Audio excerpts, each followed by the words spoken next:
አዲስ አበባ እንደተፈራው በደም ሳትታጠብ ኢህአዴግ ተቆጣጥሯታል። ወደ ለንደን ለድርድር የሄደው የልዑካን ቡድን ግን እስካሁን ወደ አዲስ አበባ አልተመለሰም። ወደ አዲስ አበባ በአስቸኳይ መምጣት ስለነበረበት ከለንደን ካርቱም ገባ። አሁን ደግሞ ጉዞው ከካርቱም ወደ አዲስ አበባ።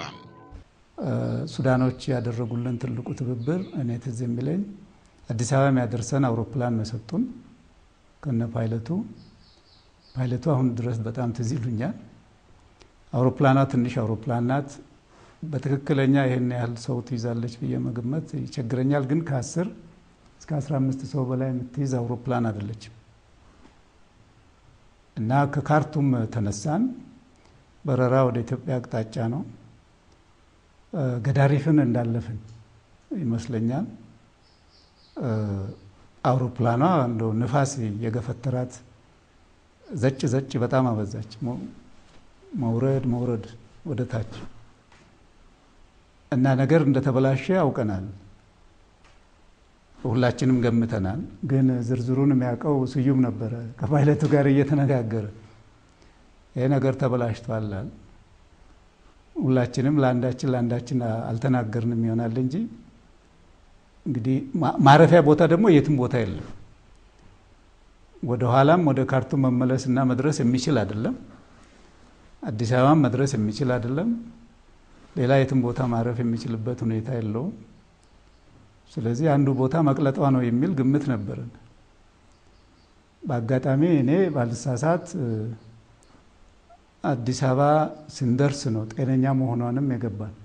ሳያቸው ተጨንቀዋል፣ ላበላብም ሆኗልና ፋትሕ ምን ነካ ምን ሆናቸዋል ምን ችግር አለ እላቸዋለሁ። በኋላ ችግሩን ሳይነግሩኝ መፍትሄው ምንድነው ስለ አውሮፕላን በረራ ሊያስረዱኝ ይሞክራሉ። ስዩም ስማ ይሄን አውሮፕላን ሰማይ ላይ እንዲንሳፈፍ የሚያደርገው ሞተር አይደለም ክንፎቹ ናቸው። እና ያለምንም ችግር ማረፍ የምንችልበት መንገድ እናያለን። ሞተሮቹ አውሮፕላኑ እንዲጓዝ ነው የሚያደርጉት እንጂ እንዲሳፈፍ የሚያደርጉት እነሱ አይደሉም። ለማንኛውም ግን አንደኛው ሞተር ቆሞብናል እና ሚዛን እያጣ ነው አውሮፕላኑ ትንሽም ስለሆነ፣ ስለዚህ ለማረፍ እድል ያለን ወደ ኋላ መመለስ አንችልም፣ አዲስ አበባ መድረስ አንችልም። ምናልባት ሊቀርብ የሚችለው ደማዚን አካባቢ ነው። አንድ 30 ደቂቃ 40 ደቂቃ ይወስደን ይሆናል እና እስቲ ቀስ ብለን እዛው ለመሄድ እንፈልጋለን።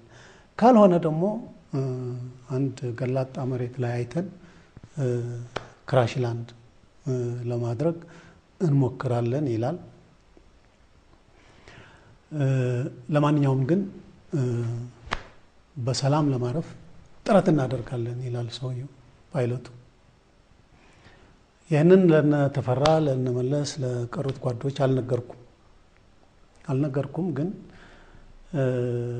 በጣም ከፍተኛ ድንጋጤ አንድ ግማሽ ሰዓት እንደተጓዘ ትልቅ ደስታ ይሰማዋል። ይስቃሉ። ኮንግራቹሌሽንስ እንኳን ደስ አለ ይሉኛል። እላቸዋለሁ። ተነሳ ሞተሩ መልሶ ሪጋይን አረገ ይላሉ። የቱቦ ነዳጅ የሚስበው ቱቦ የሚያስተላልፈው ቱቦ እሱ ተዘግቶ ነው እንጂ ሞተሩ አልተበላሸም ነበር። እና አሁን ሁለቱም ሞተራችን ይሰራል፣ በሰላም እንገባለን የሚል አነሳ። ከዛ በኋላ ነገርኳቸው ለነሱም ሞተር ነበር የጠፋባቸው፣ አሁን ተነስተዋል፣ በሰላም እንገባለን ብሎናል አለ። ተደሰትን፣ አጨበጨብን ምን አለና እንዳለው ፓይለቱ አዲስ አበባ አካባቢ ደረስ።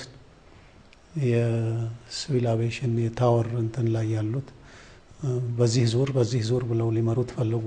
እሺ ዞራለሁ ወዲያ ዞራለሁ አላቸውና ቁልቁል እንዳለ ዝም ብሎ ተደፍቶ የወፍ የሚወርድበት አይነት ወርዶ መሬት ነካ። መሬት እንደነካ አጅሬዎቹ ዝም አሉ። እኔ ግን ተነስቼ ገና አውሮፕላኑ እያኮበኮበ ያለ ነው አንቄ ፓይሎትን የሳምኩት አዲስ አበባም እንዳረፍ ነግራቸው ነበር ጓዶች ለአንድ ሳምንት ያህል ምላሴ